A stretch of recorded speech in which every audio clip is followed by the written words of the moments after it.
3.2, Establishment of Community Facilities District Number 2017-1, Wildomar DIF Financing. Recommendations: staff recommends that the City Council adopt a resolution entitled Resolution Number 2017-51. Okay, staff presentation on this. Okay. A lot's been done. September 20th is when we first had a discussion about DIF deferral. There was an agreement approved, and one of the actions of that agreement was to create some form of security through a community facilities district. And so here we are 2 months later, and I do want to recognize the Spicer Consulting Group. They're part of our CFD and assessment team. They are here tonight. We brought to you last meeting a scope and fee to do this work. So here we are in just 1 month's time. They did a Herculean effort to bring before you, I think, a rate method of apportionment that will give the flexibility to the types of amenities and the types of incentives that the council we've heard them talk about. I will get back to the CFD, because I want to talk a little bit further about those amenities and staff's understanding. The first item that we understood is that we should create some kind of program limit. What staff has done is looked into the kind of development impact fees that this city could generate build out at the current pace over the next 10 years, and we believe that we could generate about $60 million in development impact fees. And these development impact fees are important because they're mitigation for the development that does occur. What staff is recommending to the council tonight is to establish some program administrative policies and set an upper limit to the program so that we in fact can mitigate those improvements. We're proposing only 10% of what we think we could generate and cap this program at a $6 million limit. The other thing that staff would like to do in this administrative policy is look at the projections on an annual basis and what has actually been collected. And as we go through, in our budgeting process, we do a projection as far as what kind of development impact fees we would collect. If for any reason in any ensuing year the cumulative amount is less than what we think, staff is looking for that kind of direction to be able to halt or maybe suspend this DIF deferral program. The second point that we heard you say is that here again, maybe this program shouldn't go on and on and on, but it's really just an incentive program at our early stages to assist with certain types of developments I'll talk about in a minute. Staff's proposing a sunset date of January of 2028. That's just 10 years from now. In the program, we'd provide for 10 annual payments. So in theory, if leading up to the $6 million limit, somebody was to put in an agreement, they could do that at year 9 and with 10 annual payments. So in essence, this program would have a life of 20 years. So I wanted to make sure we understood that that was consistent with the direction that we've been hearing from council. We've heard that commercial retail is the focus, primarily tax generating commercial retail, and not for just the big retails, but maybe the smaller. And as over the years, we've had some of those smaller projects. I think the subway project on Car had come through. Some of these smaller projects, they're family owned. They are not familiar with the development business. They go through a lot of extra work to try to get something up and running for a small neighborhood commercial type center. This program's focused on that. We're proposing a 5-acre gross maximum size with building square footages up to 50,000. And also proposing a reduction if the non-sales tax generating exceeds a number of 30%. And I want to share where I got these numbers. WRCOG, just a year ago, we were going through the TUMF program. We were looking very carefully about the commercial TUMP, that's a regional DIF program. And we were looking at projects that were in the hundreds of thousands of square feet throughout the whole county and trying to figure out what percentage of these are commercial retail, what are commercial service, and should we break out a fee and address them accordingly. We don't do that, but what we did notice was in that study that about 30% today are commercial service. There are other kind of services that are provided that aren't necessarily tax generating. And the last thing that we thought we understood from you is that we would want to limit this to the small local. We have a lot of local property owners that would like to subdivide their property, sometimes 2, 3, 4 parcels. Sometimes it's just one parcel and they want to build their dream home. And so what staff is recommending that this program would be limited to small subdivisions up to 10 parcels, and that they are also focused on site-built homes. So we're not trying to incentivize a modular or manufactured type home on these lots, but they would be site-built homes. We see that there is an opportunity here that we have an area in the north of our town we refer to as SEDCO, and although that's a very high-density residential based on our general plan land use, we do think that there will be opportunities where somebody now may have 1 or 2 modular homes on there. This program would incentivize them to actually build a smaller house that's site built. So that in a nutshell is the recommendations. I think in your staff report I gave you a whole list of items for a program administrative policy. I'd like to stop at this point before I move on to the resolution of intention and maybe get some feedback, some direction from council on this program. Okay, we have any speakers first? Yes, we do. We have one, Ken Mays.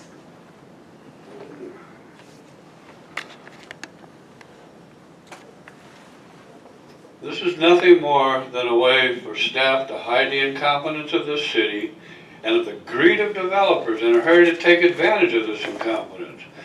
In a mad rush to build out this city, many mistakes are being made that will speed the process of the destruction of this community. That's all the speakers I have? Okay, council, do you have any direction? So Dan, so to clarify, you said at year 9, you're saying that can't happen. This prevents that from happening and then going to 20 years. No, Or you're saying it could go to 20 years. yes. Because they can start at year 9, right? In year 9, they could start and have 10 years to pay. Right. I mean, we looked at both options, right? One saying that you have up to 10 years to do it, but that's it, it sunsets. But I think at the end of the day, and we were looking at our projections, that we would be fine with, in that first 10 years, what we really are doing is tying up only 10% of our revenues, and we felt that that was a good, safe place to be, and we would have been okay with a 20-year life, but there would be no new agreements after year 10. And we've clearly spelled out which diff fees can be deferred? Because I kept looking and I may have missed it. Yeah, we, there were times, I think, in the past we said, well, maybe we would specify which diff fees. In this instance, because we're proposing just a 10% of the diff, we wouldn't be excluding. It would be easier from a day-to-day management perspective to just defer the entire diff program. So we wouldn't be specific to one or the other is what staff's proposing. But some will still be required. I mean, TUMP and those, we're talking about just the city? Yeah, it would be just the city-controlled Okay. diff fees. All the external agencies, WRCOG with their TUMF, MSHCP, those other, the water district, I mean, all those Those would be external as usual. agencies that we don't control, yeah, we wouldn't have any oversight or direction on those. Yeah, just lets them pay over the Right. time for this. And Our most of section. those, we don't have enough money in there to do anything with anyhow. Right, and I think that was one of the reasons they only allowed the 10% as a total, so we'd never go over the 6 million no matter what, because we don't want to lose any more than. Right. We're not losing anything, we're just drawing it out longer. We're just not going to have a big chunk up front. And the small developer, as you know, is the ones that suffer with this. The one house or the two houses on a guy's piece of property gets just stuck to by everybody, and they just line up when you come in there and try to do it. I know that, you know And that, they've done because you that. build houses. Yeah, I've done it too. I've done that, and it is very difficult to come up with that. I think it's good. I think it's a great way to incentivize, so. I think you did a really good job at lining it out. I know when we talked the other day and you were trying to come up with the calculations. And after sitting in there for 45 minutes, he was explaining all the calculations. It's like my mind was already done. And no wonder we have these guys to do that kind of stuff. But yeah, the calculations comes out, 6 million, that's the max, 10% total. And we just defer it over every year. They still have to pay money And interest. and interest. So they're not, nobody's getting anything. They're paying it and interest, so. But it gives the small builder a chance to put his foot in and do something. Incentivize. And we have a lot of small pieces of property that they're never gonna be merged together. And this is a way that we can keep our building of it going crazy down, because they don't come in and buy everybody around them and then come in with this massive map. So this is also a good idea for that kind of thing. It helps stimulate that kind of a slowdown of growth, overall growth, so. So Dan, the two residents that we've been working with for about a year, would this have helped them?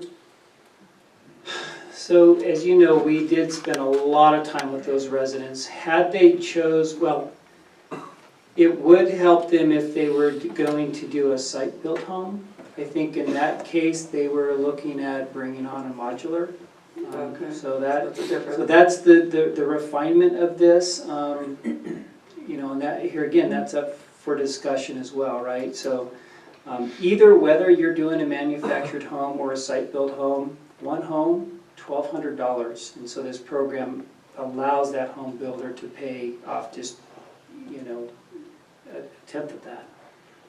I think it's better to keep it to the site built, because they're the ones that are really gonna get it. I do too, but I don't know, I'm looking at Tom, can we legally do that? There are some very strict laws about discriminating against manufactured, modular, whatever you want to call them, homes. Right, well, since this is just a city incentive program, it's not something the city has to do. The city doesn't have to defer development impact fees. Yeah, we can deny at will, right? You can establish the criteria to be eligible to participate in this economic development program. So I think it's okay. Okay. I read also, and correct me if I'm wrong, in the staff report, that we can not let somebody do this also, right? Yeah, so We decide. what this is a policy, and what the policy does is give staff direction. So as a development that comes in, if they fit within these realm, they would come to us and we would start the discussions about a deferral agreement, similar to the one that you entered into in September. The terms of that agreement may not be attractive to every person who fits in this category. So I think you're right, we would have to bring to you an agreement that both parties were consistent with. The terms could still be discussed up at the dais, and then the annexation into the CFD, which is, we'll talk about in a minute. So I think there's still some flexibility. These are policy guidelines that could still be discussed at the council level. Right, so each individual deferral would have to come to them before the council. Okay, that sounds good. Okay, so what I'd like to do then is really move on to tonight. The action tonight that we're bringing before you is a resolution of intention to set a maximum tax on the Wildomar Square project. They would be the first zone of this new CFD under an approved deferral agreement. With the approval of this resolution of intention tonight, which is staff's recommendation, we would be establishing a public hearing, would be bringing back to you December 13th the resolution of formation, where we would have a public hearing, and that would actually be the formation of the district. Tonight would just be setting the resolution of intention. That then does complete staff's presentation. Okay. Have a move? I'll move that. Second. All in favor? Aye. Motion carries, all ayes.